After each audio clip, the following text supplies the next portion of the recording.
فتح مکہ رمضان میں ہوا، اور میرا نبی جو خوف زدہ ہو کے نکلا تھا 8 سال پہلے، اور مکے کو بڑی حسرت سے دیکھ کر فرمایا تھا ما اطیبک من بلد واحبک الی لولا ان قومی اخرجونی منک لما سکنت غیرک، اے مکہ تو مجھے کتنا محبوب ہے، اگر میری قوم نہ نکالتی میں تمہیں چھوڑ کے کبھی نہ جاتا۔ تو میرے اللہ نے کہا ان الذی فرض علیک القرآن لرادک الی معاد، جس رب نے تیرے اوپر قرآن اتارا ہے وہ تجھے ایک دن مکے میں عزت کے ساتھ لائے گا، فاتح بنا کے لائے گا، تھوڑا صبر کر، تھوڑا انتظار کر۔ 8 سال کے بعد یہی رمضان تھا، یہی رمضان کا مہینہ تھا، اور میرا نبی فاتحانہ 10,000 کے لشکر کے ساتھ مکے میں داخل ہوا۔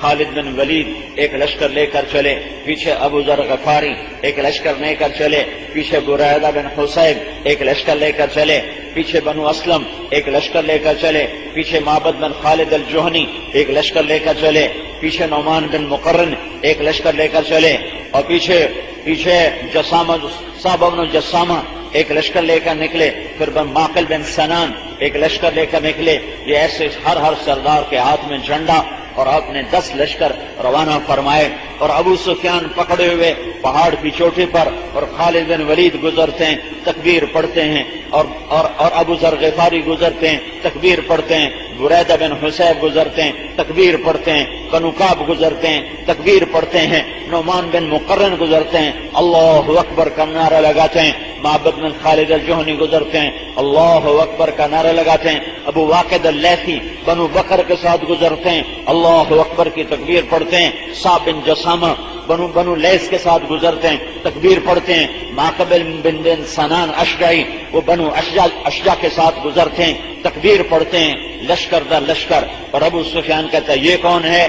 تو حضرت عباس کہتے ہیں یہ خالد ہے۔ یہ کون ہے؟ یہ ابو ذر ہے۔ یہ کون ہے؟ یہ بریدہ ہے۔ یہ کون ہے؟ یہ نعمان ہے۔ یہ کون ہے؟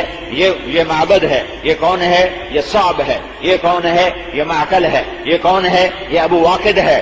ایک ایک سردار جھنڈا اٹھائے نعرہ لگاتے ہوئے گزرتا ہے، اور پیچھے 5,000 کا لشکر، اللہ کے 5,000 یہ روانہ کیا، 10 لشکر کو 5,000 کو 10 حصوں میں تقسیم کر کے مکہ میں داخل کیا۔ پیچھے آپ 5,000 کے لشکر کے ساتھ، اور جھنڈا اس دن سعد بن عبادہ کے ہاتھ میں ہے، اور مہاجرین کا جھنڈا مصعب بن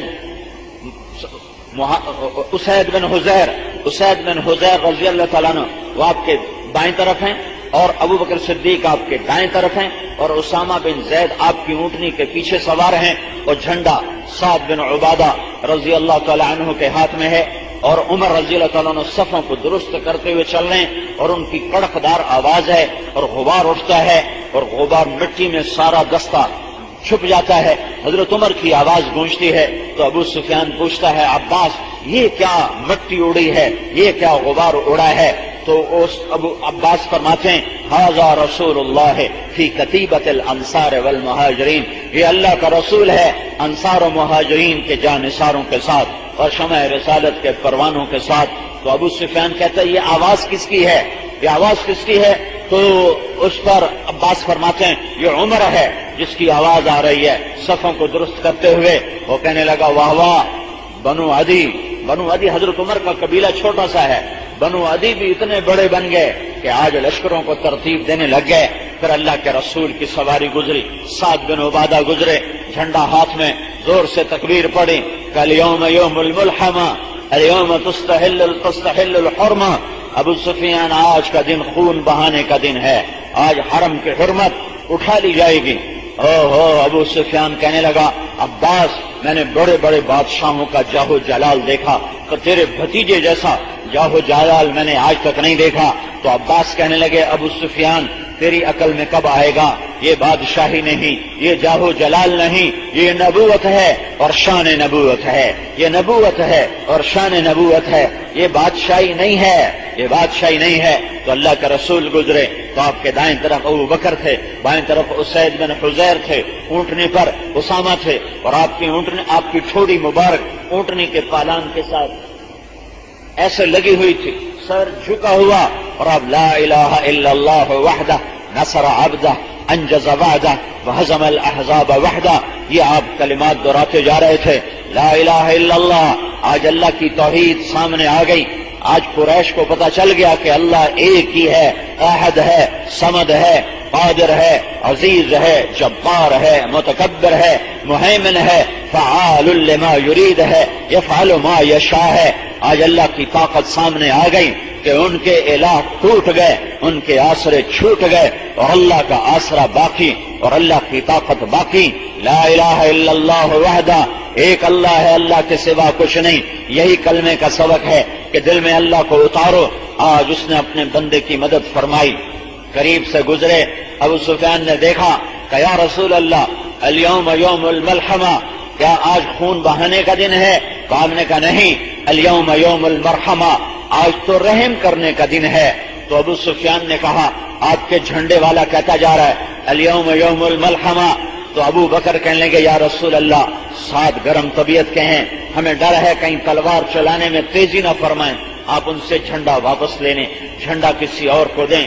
تو قربان جاؤں اپنے نبی کی فراست پر.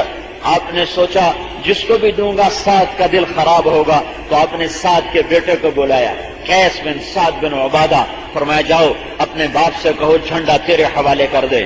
تو باپ کو دیتے ہوئے، بیٹے کو دیتے ہوئے تو باپ کو خاص تکلیف نہیں ہوتی ہے. تو قیس آئے کہ ابا اللہ کے نبی فرما رہے ہیں کہ جھنڈا مجھے دے دیا جائے.